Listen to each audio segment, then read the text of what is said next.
good news. It's good news that scientists all over the world using different platforms are coming up with successful vaccines.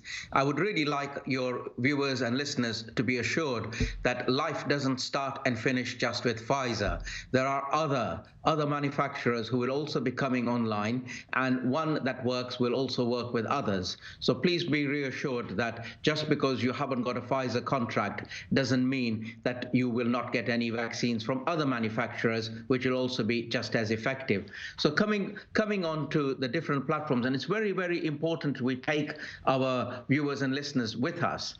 There is no alteration of your DNA. I really want to emphasize no harmful signals are sent to your DNA. All it is these RNA vaccines, the mRNA, messenger RNA, that's what it's called, is it instructs your own cells to make the protein, which your body then recognizes and then makes antibodies against it. And then the Oxford version is a vaccine that is not quite alive, it is attenuated, and it makes an immune response.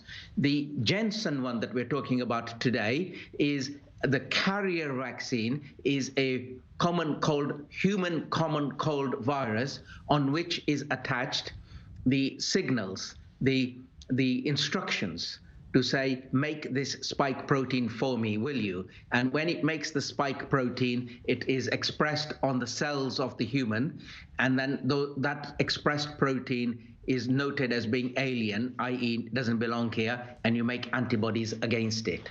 Doctor, I want to ask, if I can, about the transport. With the Pfizer vaccine, a big issue certainly will be the fact it has to be stored always at minus 70 degrees. It's going to be an issue transporting it around the world. What are some of the other challenges with some of the other candidates out there, even the UK candidate? Yes, so some of these mRNA vaccines do need minus 80 degrees centigrade storage. They can be at room temperature for a short period of time, between 2 to 5 days, and still retain viability. But as we can see clearly, minus 80 degrees centigrade is not easy to achieve. You need very specialized refrigeration. Of course, you could transport them in liquid nitrogen. That is one way out. But of course, it's not going to be useful for immunizing people in faraway villages, etc., where you haven't got refrigeration. One of the many challenges certainly that will have to be mitigated in the future. Doctor, thank you so much for being with us again from the University of Exeter. Great to have you. Ariel, thank you.